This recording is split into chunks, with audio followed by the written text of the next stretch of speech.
The following story has been brought to you by StoriesToInspire.org. Listen to this story.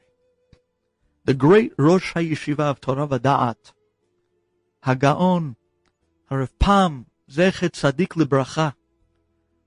Well, in his later years, when he was north of 80 years old, he and the Rebbitzin and his family, they would go up, Ben Hazmanim, at this time of year in August, when it got really hot in Brooklyn.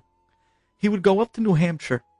The air was crisp and clear, and they had a place there like a bungalow that they would rest, and the Rosh HaYeshiva would rest for a week or two, preparing himself to come back to Yeshiva for the opening of Elul.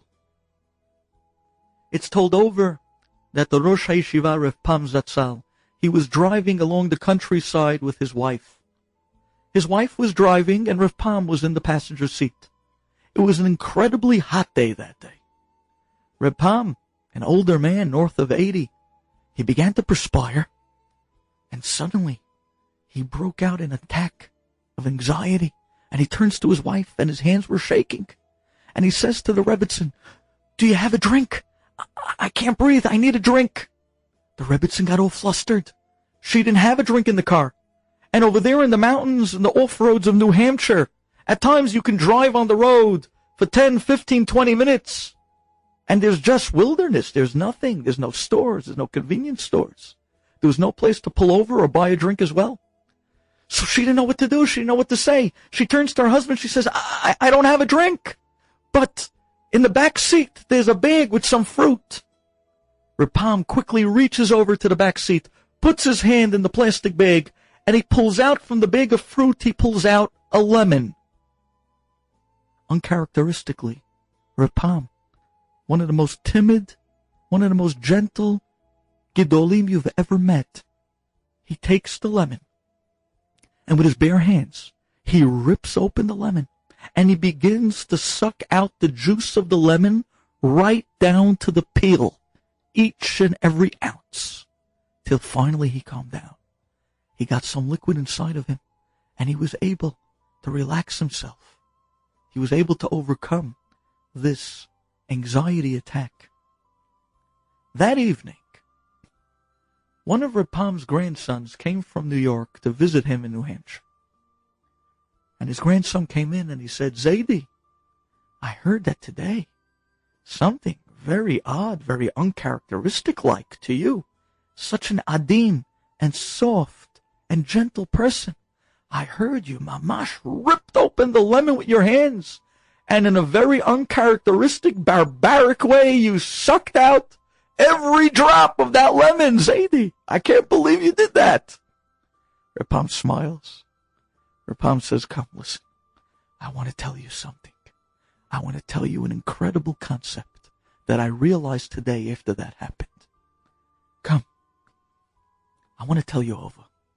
Many years ago, almost 60 years ago, I was a young man in Brooklyn, and one of the Gedolim, one of the great rabbis of New York, he was sick at the time, and he was in a hospital bed in New York City. I decided to go be Mivaker Cholim, Bikur Cholim. I went to visit this great rabbi in his hospital room, and I figured Bikur Cholim is not about balloons. It's not about teddy bears. It's about being able to go and give something to the sick person to alleviate a little bit of their pain, to set up their pillow in a position maybe they'll be a little bit more comfortable, to give them to eat. That's the real mitzvah of Bikur Cholim. So I decided I'm going to bring some food with me, some refreshing food. Like this, the rabbi that I'm going to visit, he'll have not just the hospital food, but maybe something from the outside that he can enjoy and appreciate.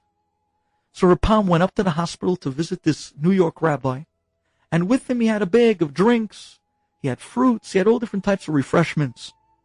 He comes into the room, he sits down next to the rabbi's bed, and Rav Pam says over, he says, "I remember like it was yesterday, although it was 60 years ago. I remember looking into the sick rabbi's eyes, and talking to him, and just giving him a few minutes to listen of some old stories of the old country. And then I offered the rabbi some fruit, some refreshments, some food. And the rabbi said, no, thank you. I don't have any appetite. But let's talk over a little Torah. A little Torah. Give me a pshat. Give me something. That to Talmidei Chachamim is the great nourishment of food that can take the most sick and depressed and put the healthiest smile on their face. And they began to talk about Torah.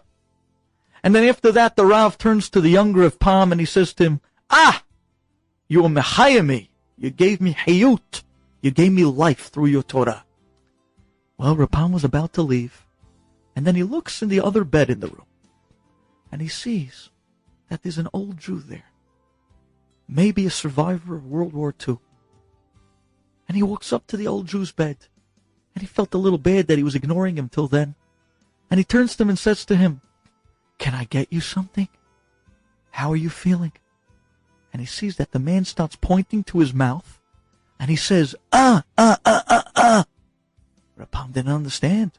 What was he talking about? Again the man says, and he realizes that he was a mute. He lost his ability to speak. And he couldn't share with anybody what he wanted, what he needed. So Rapam didn't know what to say. Finally, the man points to the bag that Rapam was holding. Rapam hands in the bag. The man quickly sticks his hand in the plastic bag, and he pulls out a lemon. And the man rips open the lemon, and he begins to suck out every last drop of that lemon, till the peel. Rapam realized that this poor man, because he was a mute, he couldn't tell anyone that he was dying for a drink. He couldn't tell anybody that his lips were parched, his throat was dry. He couldn't speak, he couldn't talk, and he couldn't get out of his bed either. So he was suffering. Rapam realized that that lemon was mechayeh this man and gave him a drink at the moment that he so desperately needed it. Rapam said that day he walked out of that hospital young, 17, 18, 19, 20 years old, thinking to himself, I visited that rabbi from Brooklyn, and I gave that poor Jewish man a drink when he needed it, off the juice of that lemon. Oh, if I only would have known. He turned to his grandson and he said, take a look. Hashem held that mitzvah. He held that zechut of the lemon that I gave that man at the moment that he needed some liquid, some nourishment, something to drink. And 60 years later, says Rapam, when I was driving today alongside one of the country roads in New Hampshire with my Rebbitzin, and I found myself in a position with parched lips and with my throat dry, and I desperately needed a drink, and I was dehydrating. Hashem held that lemon for me for 60 years. He held it for me at the moment that I needed it the most. Yes, Hashem could hold the mitzvah, a zechut, a tefillah, for 60 years. Sometimes even for 6 generations. Because no tefillah goes to waste. Every tefillah, every mitzvah, every zechut, Hashem uses it and cashes it in for you at the moment that you or your child or your grandchild needs it the most. With that in mind, let's remember, open up the Siddur, open up a Tehillim. You're standing in front of the bank teller. I'd like to make a deposit. Put it away, every word. Enjoyed this story? Come again. Bring a friend. StoriesToInspire.org